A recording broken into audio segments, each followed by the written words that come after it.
Hey guys, here are the Iron Fist settings you need to be using. The first one is all about making your jump better. So as you can see, when you jump using a controller, you press A, which means your right thumb is off the camera. Instead, what we're going to do is rebind this key. So go to rebinding, go to jump, and hit LB. So you're basically replacing the A button jump with the LB button jump. This obviously means you cannot use your Kunlun attack, your Kunlun kicks. We also have to rebind a few other things. So harmony recover should be on A, and then the Kunlun kick is going to be on RB. So we're switching the Kunlun kick from LB to RB and the harmony recover to A. And now, as we can see, while jumping, we can now use the camera and spin it around. We have full control of the camera while jumping. So jumping is on LB, and while our left finger is on LB, our right thumb is also on the camera button. So here's how it looks before.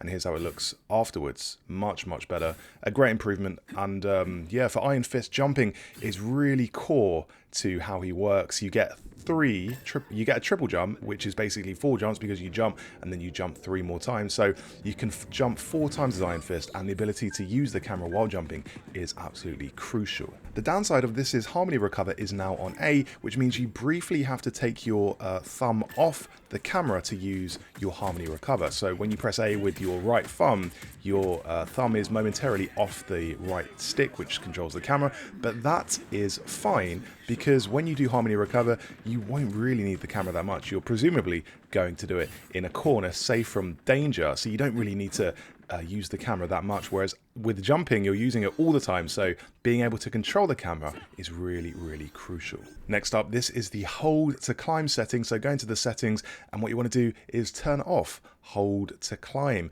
Now I'll show you why this is so important. When you have hold to climb off, it means you can jump away from the wall, so you get this wall spring basically, and you can't do this move when you have hold to climb on. If you have hold to climb on, you have to hold the A button to climb a wall, which means if it's already held down, obviously you can't press it again to use that wall jump. So here's hold to climb on, and I'll show you what that looks like. So we're holding the button down, and then we don't really jump off the wall when hold to climb is on. So you kind of just you know, remove yourself from the wall. You don't spring off it. But if we turn off hold to climb, like so, we get that wall jump, and that's really crucial piece of movement tech for Iron Fist. Onto the all-important sensitivity settings now, and for Iron Fist, I like to use a lower sensitivity. This is the mouse and keyboard number, and I'll show you the controller number I'm using in a bit. So the reason we're using quite low sensitivity with Iron Fist, as opposed to some of the other heroes, is because Iron Fist, he's not really a projectile hero. You don't really need to use your fast twitch reflexes. Since he's a melee hero, you're going to be in close. The character you're going to be attacking is going to be full screen. You're kind of just going to be revolving around them quite slowly. You don't really need to be switching your camera at high speed, which is why sensitivity is going to be lower for Iron Fist. Obviously, it all depends what you're comfortable with, but for me, I like a bit lower. As long as you can spin the camera around like this, 180 degrees. So I'll show you what you should be doing. After your kick, you want to spin the camera around 180 degrees to catch anyone you may have missed. You want to practice this on these bots here. So make sure when you're kicking, you can spin it around 180 degrees. It's not too slow, it's not too fast, it's just right for you.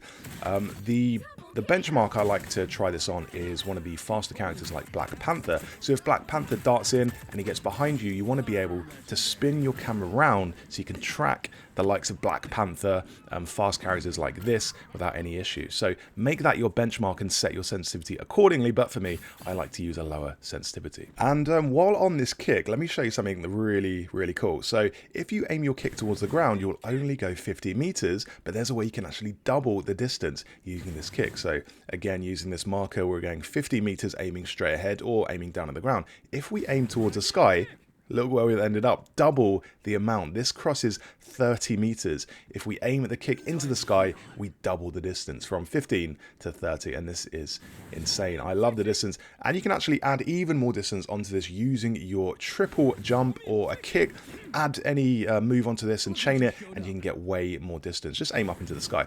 The other thing I have to add is that you can bunny hop with Iron Fist and cross way more distance. The only thing is, this is really hard to do. So you can see me using the bunny hop here. After your kick, press A to jump when you make contact with the ground, and you'll do a bunny hop and cross you know, a lot more distance. Add probably about 3 or 4 meters onto your already very long jump. But yeah, it is really hard to do. I managed it a few times here.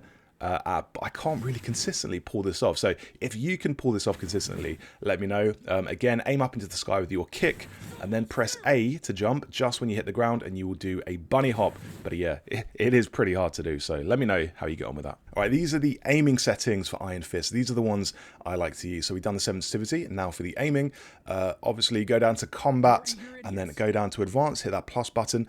And now what we want is the dual zone S curve. And this is the most responsive aiming setting for me. These aiming settings I've covered in a previous video, and what they do is basically emulate the aiming settings of Overwatch 2, which regardless of your feelings on Overwatch 2, it has really, really good aiming. So we have custom minimum range 95, custom maximum range 99, minimum curve statics 25, custom maximum dual zone curve 70, minimum input dead zone 0, maximum input dead zone 0, max dead zone sensitivity boost 3, horizontal max dead zone response time 30. The swap left and right sticks and all those things, just leave X's on those unless you really want to invert your sticks. Then down to aim assist window size 0, and this is really important. I'm going to show you exactly how this works in a bit. Aim assist strength 100, projectile hero aim in, all that stuff. Don't really need to mess with that with Iron Fist because he has no projectiles. So yeah, this is how aim assist works in Marvel Rivals. As you can see, we're just standing still here, but the camera is moving independently. This is because it's tracking the enemies in front of us. There's basically a invisible rectangle around enemies. You can't see this, but the game can, and it basically draws your cursor or your view over to enemies. This is the aim assist, and this is what it looks like on 100. As you can see, it's very disorientating. Your view's just switching back and forth, and when there's more characters on screen, the game can't really keep up, and it's drawing your attention to all these different characters. And yeah, it's not ideal. But if we go in and we switch aim assist down to 0, the aim assist window size, look at the effects.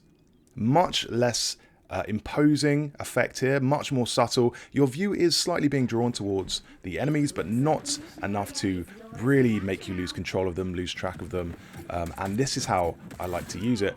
Combine this with the aim assist strength on 100, and it makes the perfect aiming settings.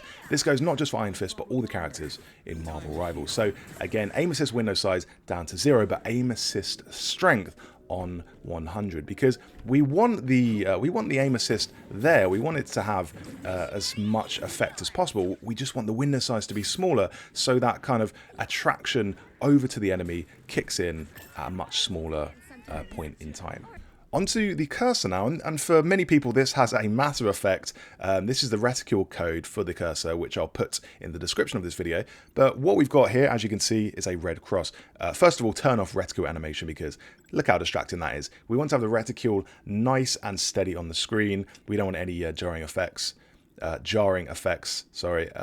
what we have here is all the numbers you're going to need, so copy and paste these numbers down. But if you don't really have the attention span to look at this and copy and paste all the numbers in, just make a red cross. It's that easy. You can go with the green, but red is what I prefer. The reason for that is it's small, it doesn't take over the screen, you've got loads of screen real estate to look at, and the red cross, the colour of it just stands out among all the colourful environments of Marvel Rivals. Obviously it's up to you, but for me, I like to go with a small red cross. Another option you do not want to ignore for Iron Fist is the attack range hint. This gives you a little piece of UI information to show you when you're in range as Iron Fist. When you see this little icon, it means you're in range, and when you press the melee button, you actually zoom forward and can engage the target. So go into the options and turn on attack range hint. The only thing is, I'm slightly confused by this. I've not really seen many people bring this up, but the yellow icon is not actually the attack range hint.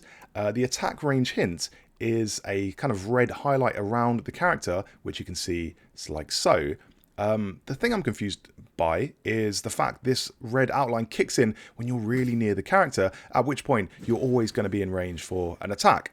So it's pretty pointless. Like, what is the red highlight around the character for? I get the point of the yellow circular icon in the middle. When you see this, it means you're in range to automatically zoom towards the target. But the red highlight, I'm not really sure about.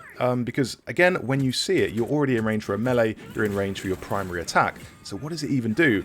I actually don't know about this, and I've Googled it, and I've seen people talking about the attack range hint, but I've not really seen anyone actually, you know, satisfactorily tell me why it's there. So let me know in the chat what exactly this attack range hint is doing, because I can't really see what it's doing other than just painting a red highlight around the target, which seems pretty pointless. Let me know in the chat. Next up, we are on the allied health bars, and this is a must as well, not just for Iron Fist, but for all the Marvel Rivals characters. When you turn on allied health bars, you see your allies' health bars, pretty self-explanatory. When you turn it off, you can't see any health bars, and I find this really horrible when you can't see the allied health bars, because it just means you don't know what the health of your allies is.